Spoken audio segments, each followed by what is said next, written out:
Welcome back to another episode of the D-League. Today, episode 27. And today, Bilal and I, we will be talking about gun mechanics. So the last 2 weeks we talked about walking and jumping. So now it's about shooting today. And I guess like walking and jumping, it sounds very simple, but there are so many things to keep in mind when kind of implementing the mechanic or how it should work. So like gun mechanics, you would probably just think, okay, that's just how you shoot. Easy. You press the button or you left click with your mouse and you shoot, and done. That's good enough. But we'll be talking about that in more detail, because imagine a gun where you shoot, but it does not move. You don't have like a projectile or anything like visuals. That would be bad. So then today, Bilal, I want to start with you. When you think about like gun mechanics, what do you think about, like mechanic-wise? As usual, we will talk about mechanics first and then visuals. So concerning the mechanics about guns, what do you have in mind? Well, personally, when I think of gun mechanics, as a player, I kind of just think, well, do you shoot a gun? It has burst fire, has fire automatic and whatnot. But when I look at it from more of a developer perspective, I kind of realize, well, wow, there are actually tons of different things to look at, and I kind of have them categorized under two main features of a gun mechanic, or of gun mechanics, and those would be the handling of a gun and the actual firing or gunplay when using the gun. Handling consists of stuff like drawing your gun and reloading and using iron sights, etc. And while firing would, like we said, include shooting mechanics such as like hip firing, how much is in your magazine, and the kind of spray patterns of how your gun would fire, for example.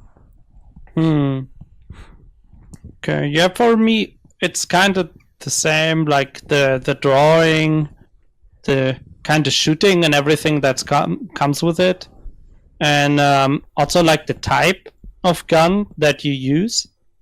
I guess we talk about everything in more detail in a moment.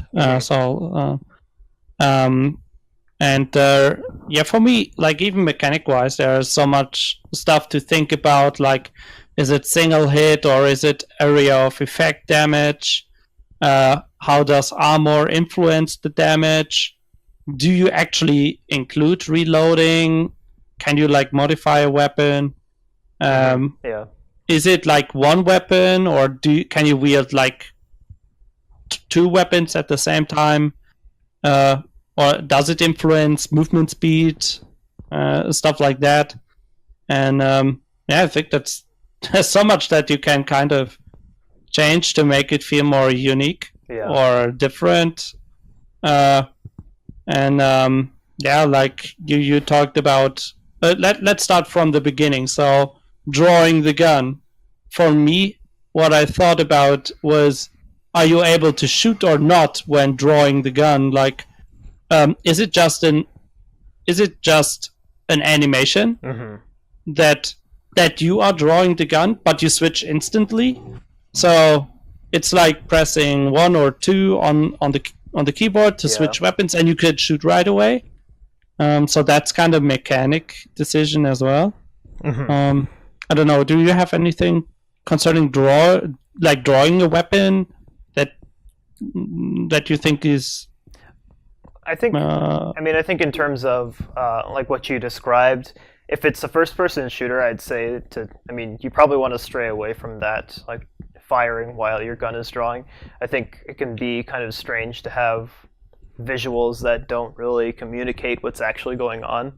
With that said, obviously there are old games that are good that probably do this mechanic. I can't really think of any. I'm not familiar Quake with it. 1. Okay, yeah. I haven't played. I think I've only played like Quake 3 is probably the earliest I've tried. So anyway, but so yeah, I mean, I think in terms of like modern games, you in an FPS, you probably want to make it so that the animation will follow like how long it'll take for you to draw the gun.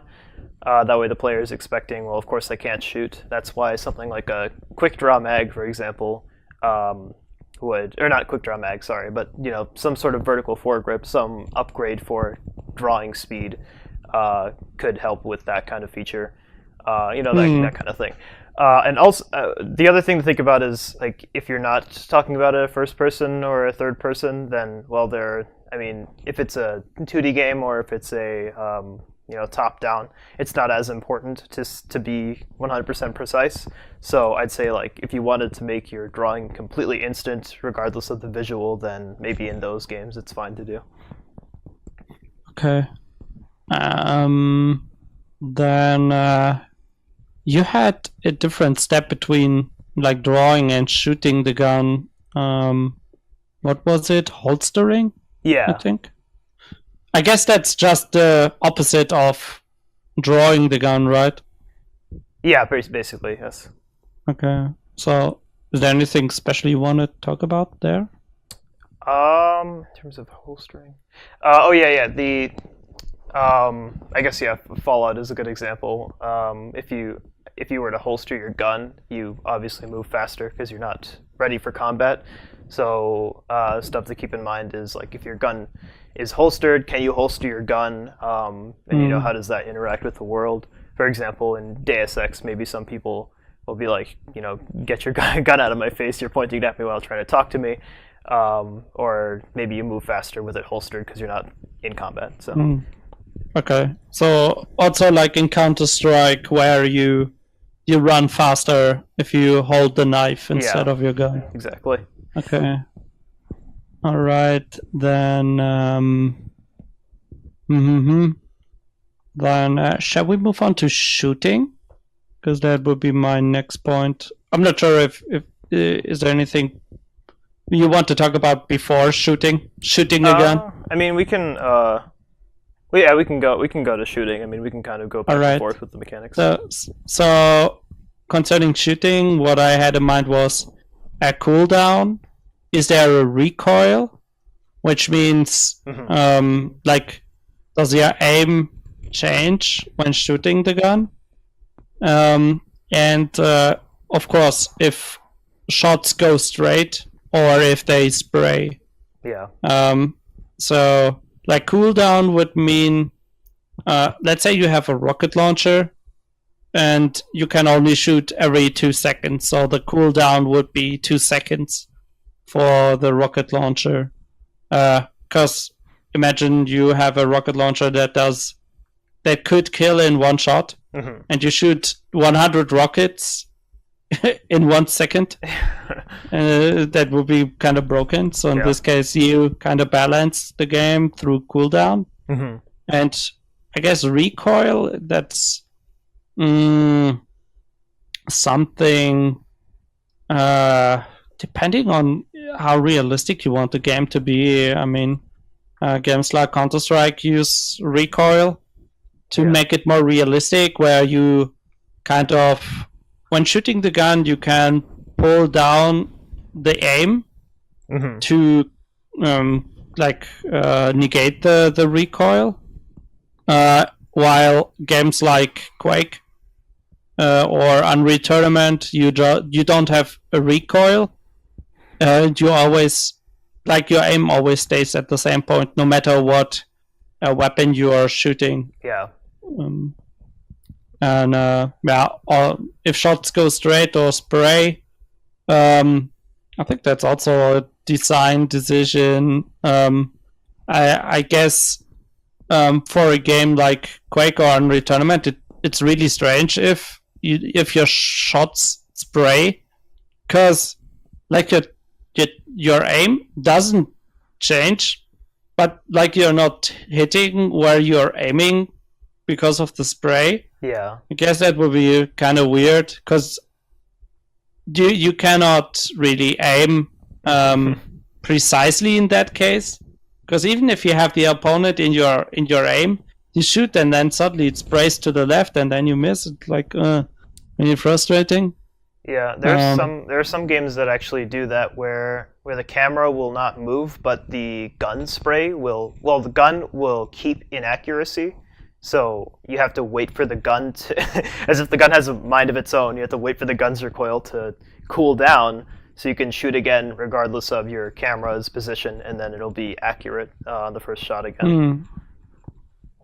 I think games like, I'm not sure if Return to Castle Wolfenstein had that, but I think it had, where if you were running or jumping, your aim was really bad. And I guess like they made a very arcadey shooter, so not really realistic, but in that case to kind of keep the player from just running around and jumping around all the time. They made it hard to hit while jumping and running. Yeah. So if you want to shoot, then you have to stop, else you won't hit, or not reliably. And I mean, it's the same in Counter-Strike. Yeah, it's also Counter-Strike. I know CS:GO at least. I haven't played the others, but that mechanic exists with moving, and also I believe the recoil also works that way, but it moves the camera too. So while you're firing, it'll move the camera and it'll move your gun's recoil. So your gun, it depends on the gun spray, right? So this is another concept, is like spray pattern or recoil. Like sometimes the spray pattern can stay the same. Sometimes you might just have a recoil that kind of goes upward, or you could also add some sort of randomness to it, where there's a spray pattern, but each time you shoot, like maybe it'll push the spray pattern a little bit to whatever direction on the unit circle. So I mean, stuff to keep in mind. But I think CS:GO has a fixed spray pattern, and how that works is like, I said, it moves the camera, and then when you're done shooting, if you were to just shoot once more, you still would have your gun inaccurate. So you need to wait for basically your gun's recoil cooldown so that your next shot will actually hit where your crosshair is. So yeah. Okay.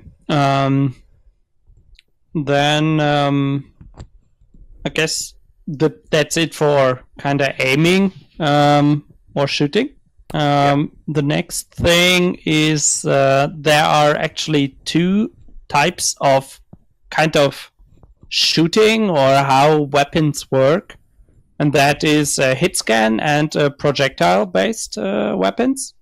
And that means hit scan would be that a shot hits instantly, and the game just checks if an enemy is in the range of the shot. Yeah. So for example, the lightning gun in the Quake series, where you have a continuous, line of shooting, and you hit the opponent if he runs into that lightning.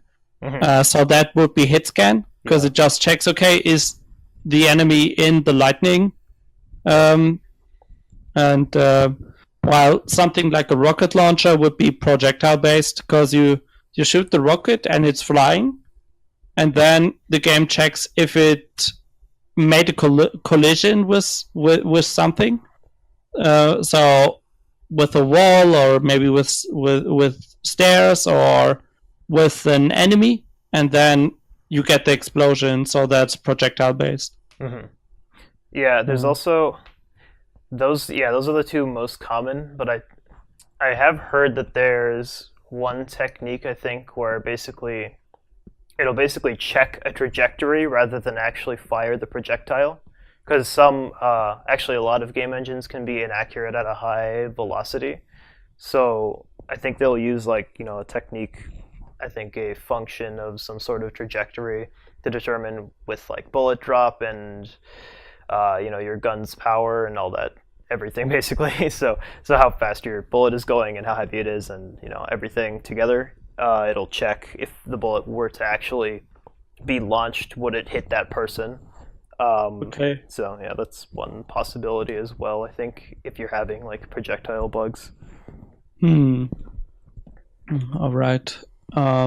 Next up, well, single hit or area of effect damage.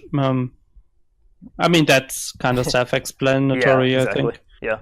So, like, a gun would only hit one person, but a rocket explosion would hit multiple persons. So, area of effect. And the next thing would be, at least for me, damage values and how armor influences it. Like in some games, you have different types of armor, so like light, medium, heavy, and then, for example, light armor would absorb 25% of the damage, while heavy armor would absorb 50%. So you would take more armor damage with a heavy armor, so less health points damage. And well, for light armor, you would still take 75% health points damage, and just 25% that's absorbed by the armor. Yeah. So I guess if you use that mechanic, you also have to think about how does armor influence the damage values in the game. Yeah, I don't really have anything to add on that. There's typically only like one armor in most FPS, I think. CS:GO, Crisis. So yeah. Okay. Else, like the next point for me is reloading necessary? Because you in a game like Counter-Strike, you have a magazine that you use up. So after, let's say, 30 shots, you need to reload depending on the weapon. But then you have a game like Quake where you have 200 rounds of machine gun ammo, and you can just shoot all 200 rounds, or like your railgun doesn't need to reload, stuff like that. So that's also kind of a design decision, I guess. The more realistic games use this magazine reload system, while those, let's say, arena FPS, they kind of use this no reload system, where you just, if you have 200 shots, then you can shoot 200 times. Of course, if you have sorry. I was just saying, go ahead. Okay, like if you have a reload system, some games can handle that differently as well. For example, some games, let's say you have 30 shots in your current magazine, and you still have 30 shots left. So you have a spare magazine, and you shoot 15 rounds.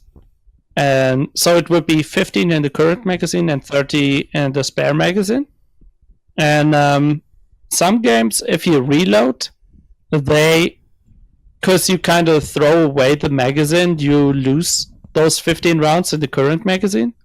While other games say, oh yeah, you had 45 rounds, so they just add 15 rounds to your current magazine, even though you kind of switch magazines. Yeah. That's how a lot of games do it. Yeah. I guess that's, also one thing to think about, how you want to handle that. Yeah, I think, even CSGO does that. It's funny because they added reloading to be kind of a realistic feature in games, but then it doesn't replace the ammo inside of the previous clip. But one game that actually did do that is Alien Swarm, which is it was a top-down. Basically, it was objective-based alien survival, right? So you would go and finish a mission with 3 friends, and so in that game they had a nice reloading mechanic where you could fast reload, but regardless of whether you reloaded regularly or fast reloaded, whatever you had in your magazine would go away because you're replacing your magazine with the new one. So Yeah. So I mean, it depends on how realistic you want your game to be, I guess. All right. Else, while my next point would be like, can you modify the weapon?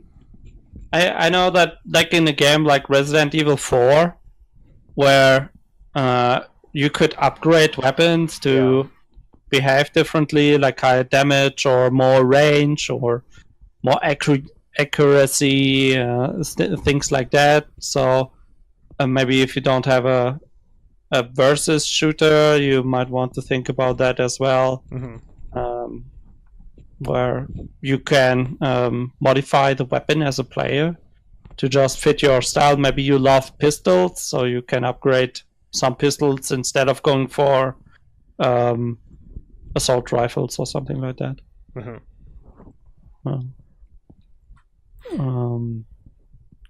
Yeah, I mean, don't know. I think it's go ahead, sorry. It's pretty common in. I think the reason why like we're moving toward attachments is partially because of realism, and also because like in versus games, it's nice to have some customization. Like the player will enjoy like having their own like gun and like attachments and whatever upgrades that you might have on it. So it's also like a strategy decision. Yeah. What you want to be good at, kind of. Yeah. So yeah. Next thing would be not necessarily shooting or like guns directly, but how many weapons you can carry. I know some games, like what was it?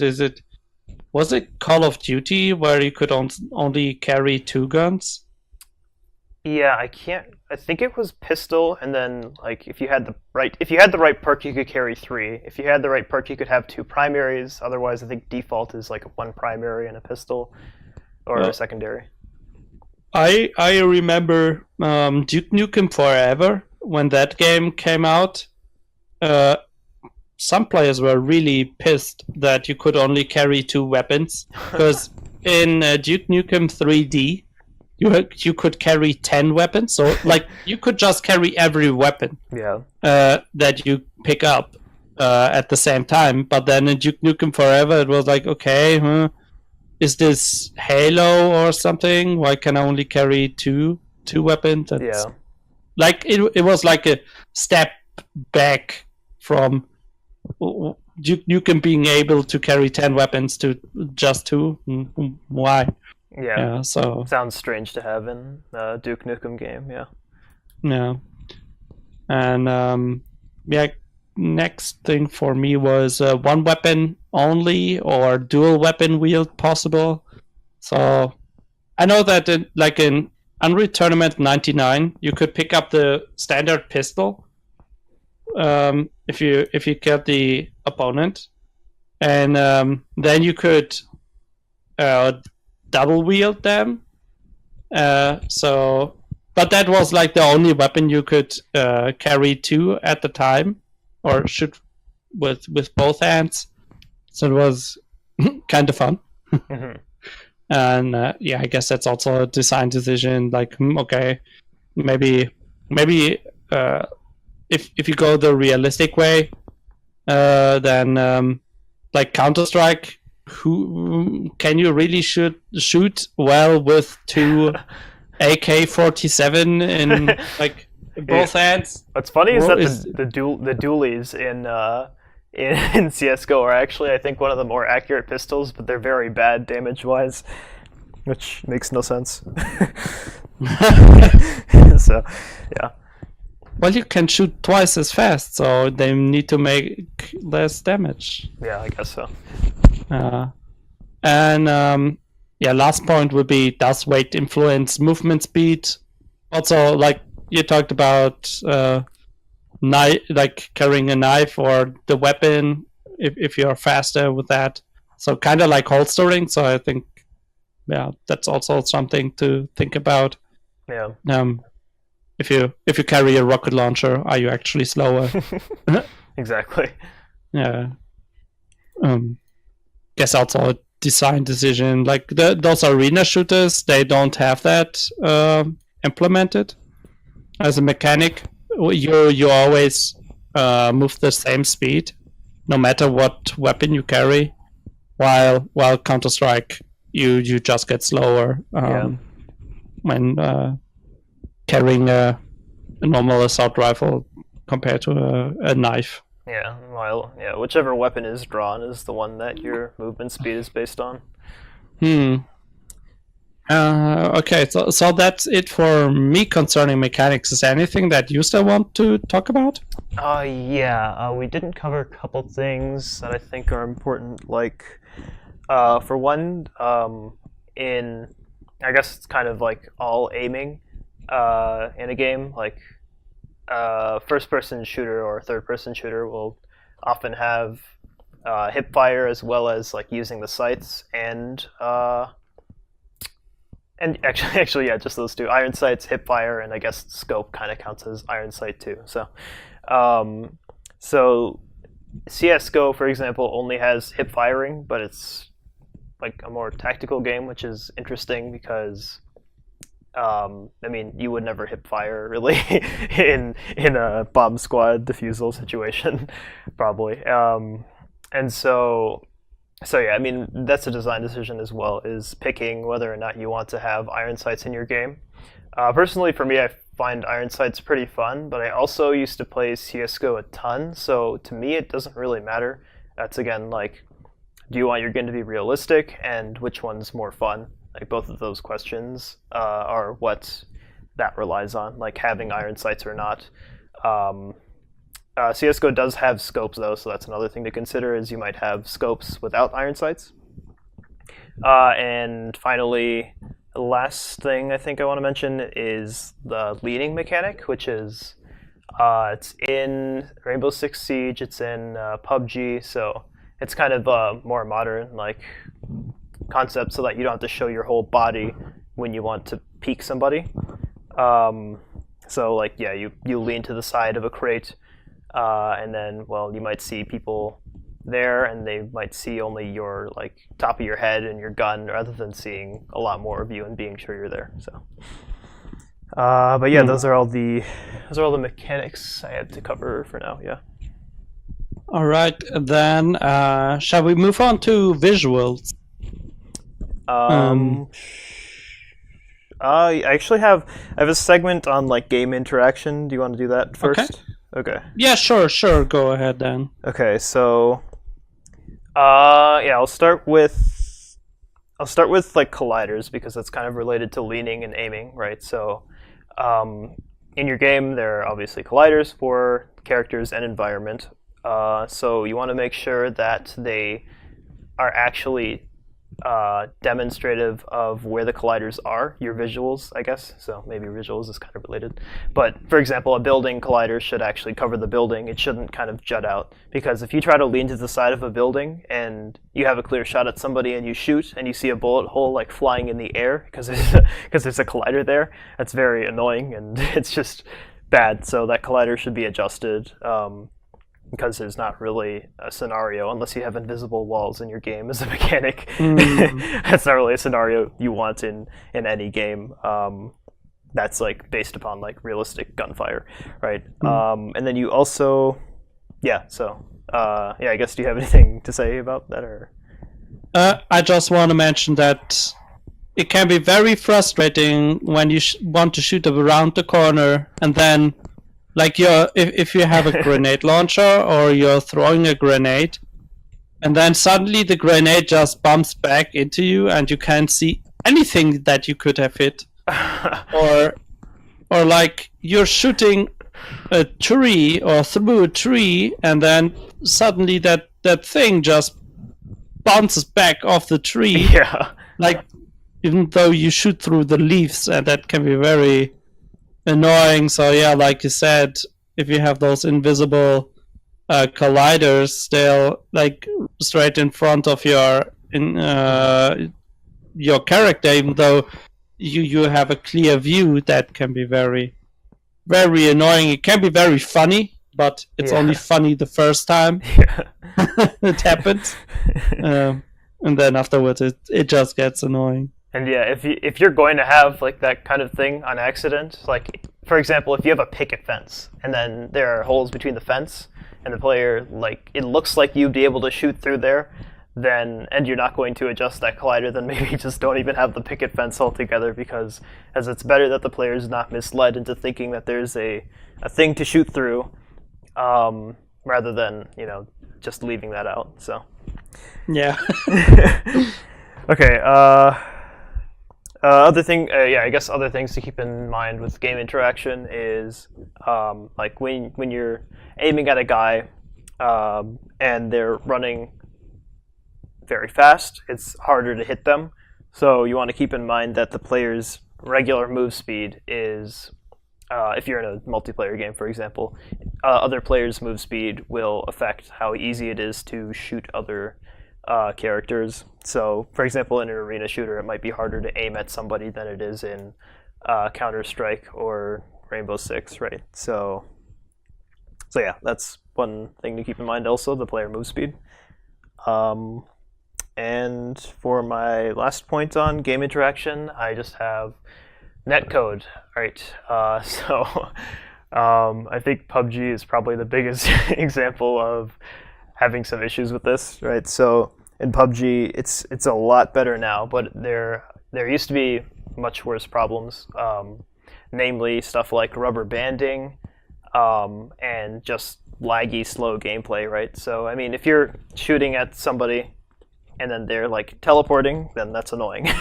There's nothing good about that. Like, so if rubber banding is the concept where like somebody will run, you might run forward and then you'll teleport all the way back because the server will re-register and say, nope, the player was actually here.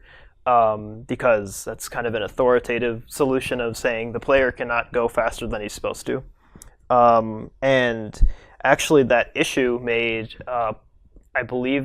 the PUBG teams switch over a lot of stuff to a more client-based approach, which means like less stuff is determined by the server ticking and checking, and more is based off of the client. Because the more stuff that's based off of the client, probably the more smooth the game will run, but the more susceptible the game is to hacking. So that's something to keep in mind. So yeah, I mean, you also want to keep in mind the netcode with like gun functions. Like if projectiles are lagging, then well, it's just it can make for a really bad experience in gunplay. Basically, if you have bad netcode, to put it simply. Yeah, I heard the same thing about Overwatch when it was first released, where you had people like already moving behind a wall, and then suddenly they get shot. Yeah. And then in the replay you can see that, or like if you watch it from the other guy's perspective, you were not around the wall yet, and so yeah, some guys were really angry about those kills because they thought they were safe, but then on the server they were still like on the floor, visible instead of around the corner. And that's kind of I think that'll always pretty much be there. It's very difficult to not have that, but it needs to be limited as much as possible. So that's everything I have for game interaction. Feel free to move on if you please. Then let's move on to visuals, where, well, I kind of noted down things like, can the player turn off seeing the gun? Because in games like Quake 3 or Unreal Tournament 2004, if you had those big guns, they take up a lot of space on in your view. So if you played those games competitively, then you turned off the weapons so you could actually see everything that was in your view, instead of having a huge rocket launcher taking up 50% of your screen. So that's an option that you might want to think about if you include that. Then does like the screen shake when shooting? So for example, you might not have like the aim changing, but if you shoot a rocket, then it kind of vibrates a bit, stuff like that. That's also in that case it wouldn't be wouldn't influence like your aim. It would just be a short visual effect. Then